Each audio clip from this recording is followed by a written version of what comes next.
Hello बच्चों, हमारा जो वैदिक गणित है वह कैलकुलेशन के मामले में बहुत ही रिच है।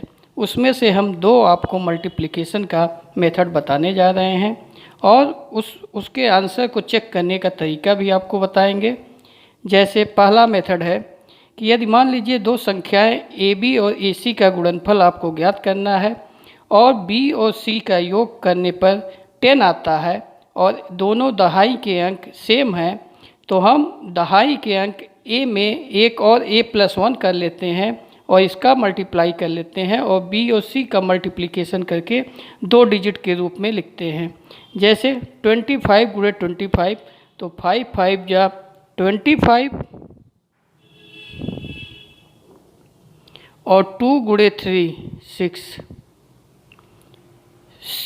2 और 8 का योग 10 है, तो 8 2 जा 60 दो संख्याओं के रूप में लिखेंगे और 6 7 से मल्टीप्लाई कर दीजिए, 6 7 जा 42। 9 और 1 10 है, तो 9 1 जा 9, तो दो संख्याओं के रूप में लिखना है, तो 9 और 0 लिखेंगे और 9 को एक बढ़ा के संख्या से मल्टीप्लाई करेंगे, तो 10 9 जा 19। 4 8 और 4 2 है, तो 2 और 8 का जोड़ 10 आता है, तो 2 8 जा 16 और 4 5 जा 20।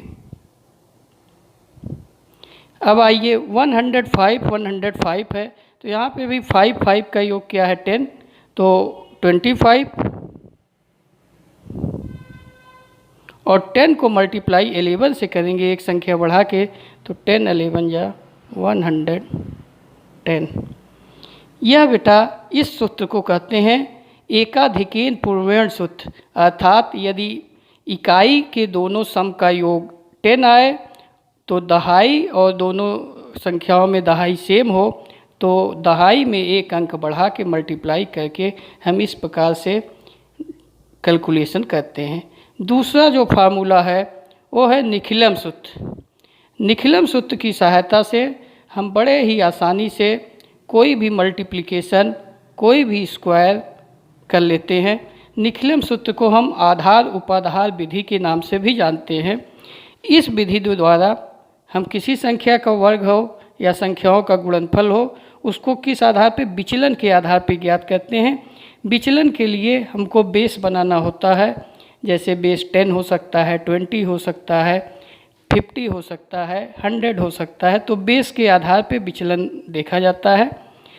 जैसे दो संख्याओं का मल्टीप्लाई अगर फर्स्ट और सेकंड संख्याओं का मल्टीप्लाई करना है, तो उस संख्या प्लस क्रॉस विचलन और विचलन फर्स्ट और विचलन सेकंड आप मल्टीप्लाई कर देंगे, इस आधार पे करते हैं। अगर स्क्वायर के रूप में है यानी एक ही संख्या का है, तो संख्या प्लस विचलन और विचलन का स्क्वायर कर देते हैं। ये जो फार्मूले हैं 10 या 100 आधार, 1000 आधार यानी 10 के डिजिट में लागू होते हैं। यदि आप 20 में लागू करना चाहते हैं, 50 में लागू करना चाहते हैं, 60 में लागू करना चाहते हैं, तो यहाँ उपाधार से गुणा किया जाता है, अर्थात जितने गुना होगा उतना गुना आप गुणा कर लेंगे। मल्टीप्लिकेशन हम कहते हैं, उसी में आप फार्मूले को अच्छी तरह समझ लेंगे। जैसे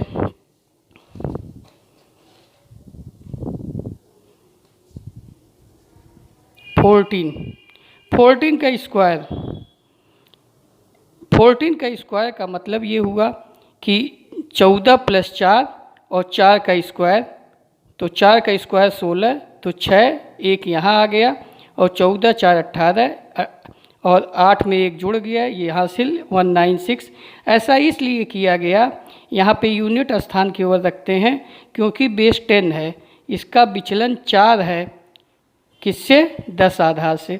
जैसे 18 का स्क्वायर करना हुआ, तो 18 का मतलब हुआ 18 गुणे 18, यानी विचलन हुआ +8 और +8, इसका मतलब 8 8 जा 64, 64 का मतलब 4, 6 यहाँ आ गया और 18 में आप 8 जोड़ेंगे, तो 18 + 8 क्या हो जाएगा 26, तो 26 4 30 2 32, 18 और 8 26 और 26 4 30 2 32।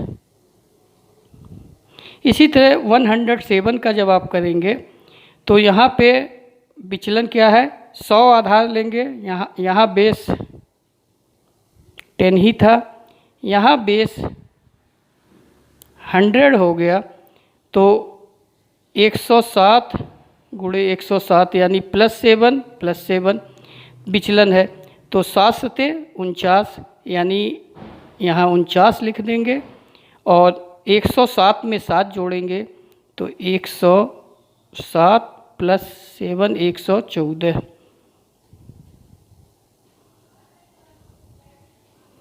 यहाँ हमने इसलिए दो संख्या लिया कि बेस हमारा 100 है। यहाँ पे एक लेंगे और एक रिमाइंडर इधर चला जाएगा, हासिल में कैरी हो जाएगा।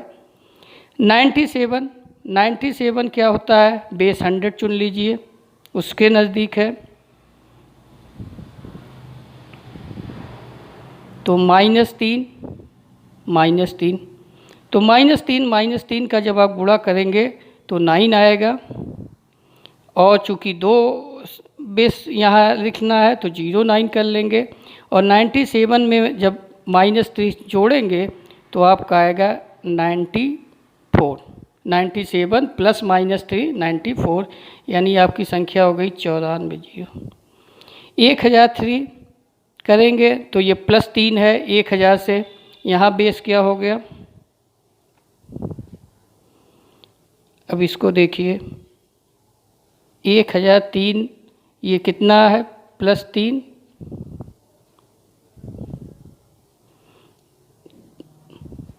तो यहाँ 9 और 2 संख्या हो जाएगी, और 1003 में +3 जुड़ जाएगा तो 1006, अर्थात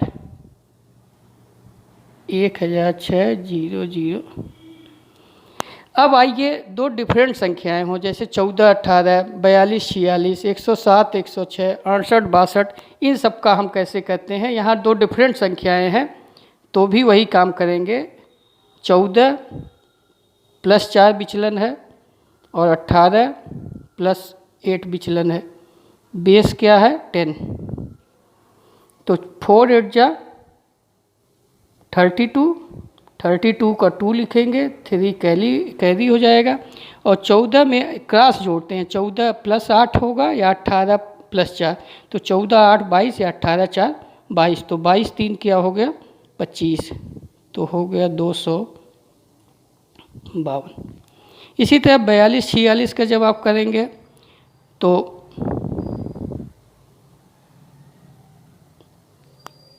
40 से विचलन देख लीजिए, +2 और +6, बेस क्या हो गया 40, तो 6 2 जा 12 का 2 लिखेंगे, 1 कैरी हो जाएगा, और 42 और 6 48 हो जाएगा, 42 6 48, और चूँकि बेस यहाँ पे 40 है तो 10 का कितना गुना है 4 गुना, तो हम 4 से मल्टीप्लाई करेंगे, तो 4 8 जा 32 2, और 4 4 जा 60 और 3 19, एक है ही 2, तो ये हो गया 2 1 3 यानी 1932। इसी तरह बेटा 107 106 का करेंगे, +7 +6, तो 7 6 42, और 107 में आप 6 जोड़ देंगे तो हो जाएगा 113 42, बेस क्या है 100। 68 62 करेंगे तो क्या होगा 68 62 +8 +2, बेस 60, तो 8 2 जा 60, तो 6 1 कैरी, और 68 और 2 क्या होता है 70 को 6 से मल्टीप्लाई करना होगा, यानी 60 × 6 और 1 कैरी जोड़ देंगे, तो 6 7 42 420 और 1 421 और 16। इसको हमने आपको उस मेथड से भी बताया था कि 8 2 जा 60 और 6 को एक और मल्टीप्लाई बढ़ा कर लेते हैं, 6 सते 42, तो 42 16। इन मेथड की सहायता से जो आप किए इसका आंसर भी आप चेक कर सकते हैं। इसके लिए मल्टीप्लिकेशन में चेकिंग मेथड आता है, इसको कहते हैं कि सम ऑफ डिजिट ऑफ मल्टीप्लिकेशन, जो बाएं साइड में आपने जिन डिजिट का मल्टीप्लिकेशन किया है और जो रिजल्ट आया है उनका जो सम होता है सदैव बराबर होता है। जैसे देखिए 68 गुणे 62 आया 42 16, आप जोड़ते जाइए 6 8 40, 40 का फिर योग करिए 145, 6 2 8, 8 का 8, 5 8 जा 40, यानी बाएं साइड में 4 आया। यहाँ पे देखिए 4 2 6, 1 7, 6 13, फिर 3 1 4, यानी हमारा उत्तर सही है, 4 दोनों तरफ है। तो बेटा थैंक यू। इसी तरह आप हमारे चैनल को देखते रहिए। धन्यवाद।